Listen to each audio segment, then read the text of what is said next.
Assalamualaikum dan salam sejahtera kepada para pendengar yang budiman.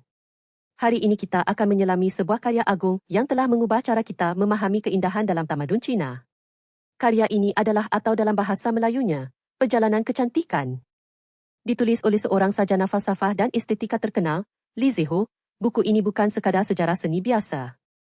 Ia adalah satu pengembaraan intelektual yang mengupas bagaimana rasa keindahan manusia Cina berkembang sepanjang ribuan tahun, dari zaman prasejarah hingga ke akhir zaman empayar.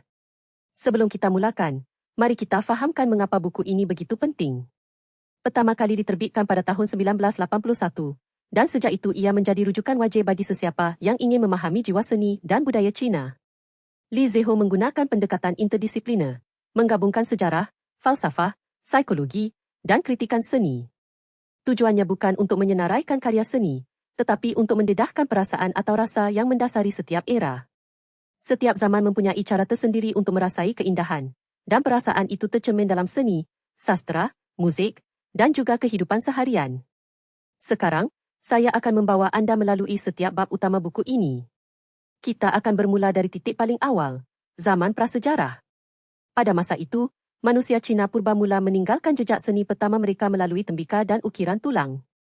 Li Ziho berhujah bahawa keindahan pada peringkat ini bukanlah sesuatu yang disengajakan. Ia muncul secara spontan daripada aktiviti ritual dan keperluan hidup. Corak-corak geometri pada tembikar, seperti lingkaran dan garisan zigzag, mungkin pada mulanya adalah simbol magis atau alat komunikasi dengan roh. Namun lama-kelamaan, corak ini mula mempunyai nilai estetika tersendiri. Manusia mula menikmati bentuk, keseimbangan, dan irama tanpa perlu menghubungkannya dengan fungsi keagamaan. Inilah permulaan perjalanan kecantikan.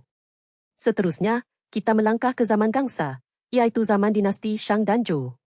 Di sini, seni mencapai satu tahap yang sangat simbolik. Patung Gangsa dengan muka binatang yang menyeramkan, seperti Tauti, menjadi lambang kekuasaan dan dunia spiritual. Li Ziho menyebut bahawa keindahan pada zaman ini adalah keindahan yang menakutkan. Bukan kerana ia hodoh, tetapi kerana ia membangkitkan rasa hormat dan takut.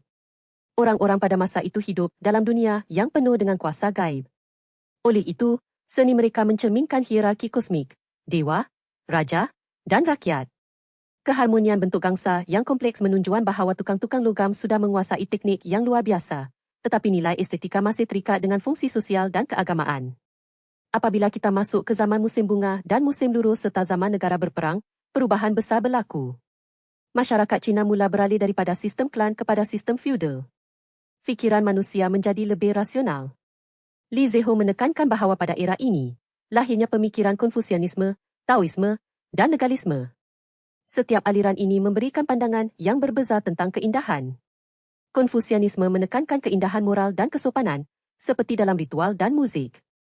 Taoisme pula meraihkan keindahan semula jadi, spontan, dan kebebasan.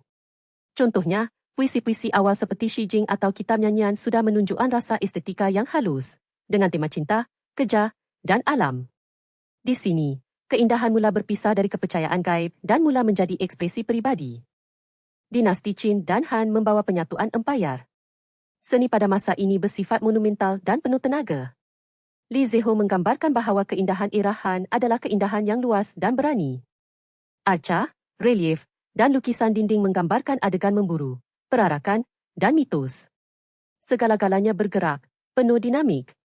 Matlamatnya adalah untuk menonjolkan kekuatan empayar dan keagungan langit. Namun, pada masa yang sama, rasa manusiawi juga mula muncul. Contohnya, patung-patung kecil dari makam menunjukkan wajah-wajah biasa yang tersenyum atau sedih. Ini adalah tanda bahawa individu mula dihargai dalam estetika. Kemudian kita sampai ke zaman tiga kerajaan, Zhen, dan dinasti Selatan Utara. Ini adalah zaman kekacauan perang tetapi juga zaman perkembangan rohani yang hebat. Li Ziho memperkenalkan konsep keindahan yang melankolis atau keindahan yang halus. Pengaruh Budisme mula masuk ke Cina dan mengubah estetika tempatan. Patung Buddha di gua-gua seperti Longmen dan Yungan menunjukkan keindahan yang tenang dan penuh kedamaian. Pada masa yang sama, sastra berkembang pesat. Puisi oleh Tao Qian, misalnya, menggambarkan keindahan desa yang sederhana. Li Ziho berhujah bahawa pada zaman ini, keindahan tidak lagi bergantung kepada bentuk luar, tetapi kepada perasaan dalaman. Orang mula mencari kecantikan dalam kesunyian dan kerinduan. Memasuki dinasti Sui dan Tang, Cina mencapai zaman kegemilangan. Keindahan Tang adalah keindahan yang mewah dan bertenaga. Li Zeho menulis bahawa seni Tang dipenuhi dengan optimisme, kekayaan, dan kegembiraan. Lukisan kuda, tarian, dan puisi Li Bai semuanya mencerminkan semangat bebas. Pada masa ini, wanita juga digambarkan sebagai gemuk dan sihat, tanda kemakmuran. Muzik dan tarian asing diterima masuk, menambahkan lagi kepelbagaian. Namun, di sebalik kemewahan, ada juga unsur kerohanian yang mendalam. Budisme Chan mula mempengaruhi estetika, dengan menekankan pengalaman langsung dan intuitif. Inilah asas kepada perkembangan seni lukis dakwat dan kaligrafi yang akan mencapai kemuncaknya pada zaman kemudian. Selepas kejatuhan Tang, zaman 5 dinasti dan 10 kerajaan serta dinasti Song membawa satu perubahan besar. Li Zeho memanggil era ini sebagai puncak keindahan klasik Cina. Seni Song adalah halus, tenang, dan reflektif. Lukisan landskap mencapai tahap yang tidak pernah dicapai sebelum ini. Pelukis seperti Fan Kuan dan Go 11 mencipta pemandangan yang megah tetapi juga intim. Manusia dalam lukisan ini kecil, hampir tidak kelihatan, diletakkan di tengah alam yang luas. Ini mencerminkan falsafah Taoisme dan Chan tentang kesatuan manusia dengan alam. Kaligrafi juga menjadi bentuk seni utama. Tulisan-tulisan Su Shi dan Mi Fu bukan sekadar huruf, tetapi luahan jiwa. Dinasti Yuan membawa pemerintahan Mongol. Seni pada zaman ini sering dikaitkan dengan perasaan derhaka dan nostalgia. Li Zeho menyatakan bahawa keindahan Yuan adalah keindahan yang memberontak. Opera dan drama berkembang, dengan tema keadilan dan cinta yang melampaui batas sosial. Pelukis seperti Zhao Mingfu cuba menghidupkan semula gaya klasik, tetapi pada masa yang sama, ada unsur kesedihan.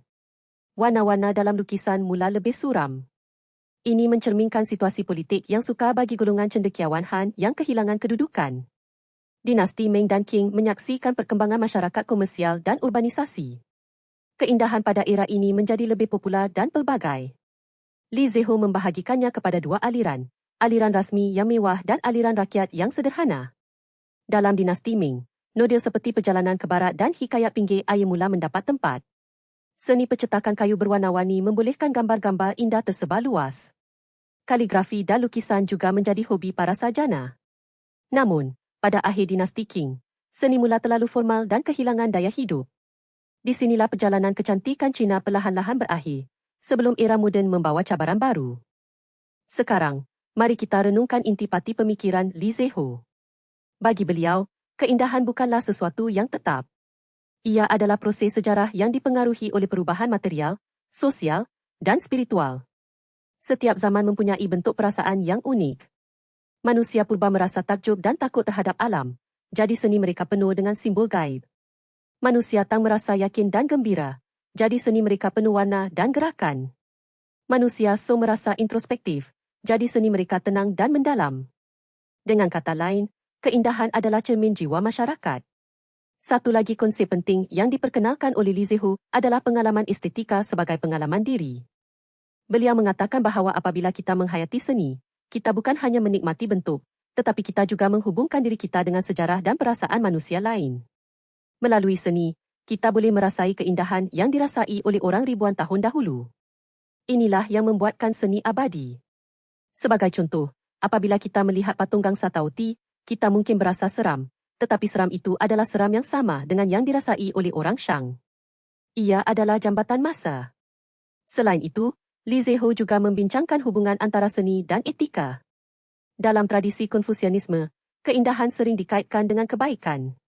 Muzik yang baik dipercayai dapat memperbaiki moral. Puisi yang baik boleh mengajar nilai. Namun, Li Zeho tidak setuju bahawa seni hanya sebagai alat moral. Beliau berhujah bahawa keindahan mempunyai nilai sendiri. Apabila kita menikmati lukisan landskap, kita tidak perlu memikirkan sama ada ia mengajar kita sesuatu. Cukuplah kita merasai kedamaian dan keindahan itu sendiri. Buku ini juga menyentuh tentang peranan individu dalam sejarah seni.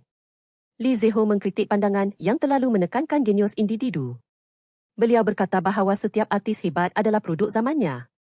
Contohnya, pelukis Song seperti Fan Kuan tidak akan wujud tanpa perkembangan teknik dan falsafah pada zamannya. Namun, pada masa yang sama, individu juga boleh mempengaruhi zaman. Artis seperti Su Shi membuka jalan baru dalam kaligrafi dan sastra. Oleh itu, dialektik antara individu dan masyarakat adalah penting dalam memahami perkembangan seni. Sekarang, Mari kita lihat beberapa contoh spesifik yang dibincangkan oleh Li Zeho. Ambil contoh lukisan perjalanan sepanjang sungai pada hari Qingming oleh Zhang Zeduan dari dinasti Song. Lukisan ini bukan sekadar gambaran kehidupan kota, tetapi juga cermin perasaan manusia pada masa itu.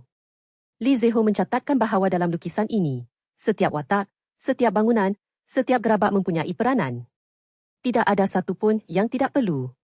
Ini menunjukkan bahawa pelukis bukan hanya mahir dari segi teknik, tetapi juga peka terhadap kehidupan seharian.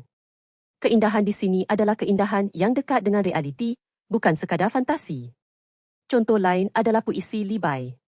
Li Zeho mengatakan bahawa puisi Li Bai penuh dengan semangat bebas dan imajinasi liar. Apabila Li Bai menulis tentang air terjun yang turun 3,000 kaki, dia bukan sedang mengukur, tetapi sedang merasai. Keindahan puisi ini bukan pada ketepatan, tetapi pada keterbukaan perasaan. Ini berbeza dengan puisi Liu Fu yang lebih realistik dan mementingkan keadilan sosial. Kedua-duanya indah, tetapi cara mereka merasai dunia berbeza. Li Zeho menggunakan perbezaan ini untuk menunjukkan kepelbagaian estetika dalam satu zaman. Saya ingin juga menyentuh tentang pengaruh agama dalam. Budisme memberi kesan yang amat besar terutama dalam seni patung dan lukisan. Namun, Li Zeho menekankan bahawa Budisme di China telah diubah suai mengikut budaya tempatan. Patung Buddha di China tidak lagi kelihatan seperti patung India yang eksotik. Mereka menjadi lebih manusiawi, lebih tenang, dan lebih mesra. Ini menunjukkan bahawa keindahan adalah sesuatu yang menyerap dan mengubah. China tidak hanya menerima, tetapi juga mencipta semula. Perbincangan tentang kaligrafi juga tidak boleh dilupakan. Li Zeho menganggap kaligrafi sebagai seni paling abstrak tetapi juga paling langsung. Dalam kaligrafi, setiap coretan adalah luahan tenaga dan perasaan. Tulisan Wang Hixi dari dinasti Zhen adalah contoh utama. Apabila melihat tulisannya, kita dapat merasai kelancaran dan keanggunan. Li Zeho mengatakan bahawa kaligrafi adalah seni garis yang paling tulen. Ia tidak memerlukan warna atau bentuk objek, cukup dengan gerakan tangan dan jiwa. Kini, kita hampir sampai ke penghujung analisis ini. Tetapi sebelum mengakhiri, mari kita fikirkan tentang relevansi pada hari ini. Dalam dunia yang semakin global dan digital, adakah kita masih memerlukan pemahaman tentang estetika sejarah? Li Zeho menjawab ya. Kerana tanpa memahami akar kita akan kehilangan arah. Kecantikan bukanlah sekadar hiasan, tetapi cara kita memahami diri sendiri dan dunia. Dengan mempelajari perjalanan kecantikan Cina, kita juga belajar tentang bagaimana manusia mencari makna dalam kehidupan. Tambahan pula, buku ini mengajar kita untuk tidak menjadi sombong. Setiap zaman menganggap dirinya paling hebat, tetapi Li Zeho menunjukkan bahawa setiap zaman mempunyai keindahan dan kelemahan sendiri. Kita tidak boleh menilai seni lama dengan kacamata moden. Sebaliknya, kita harus berusaha untuk memahami perasaan dan konteks yang melahirkannya. Ini adalah pelajaran toleransi dan kemanusiaan.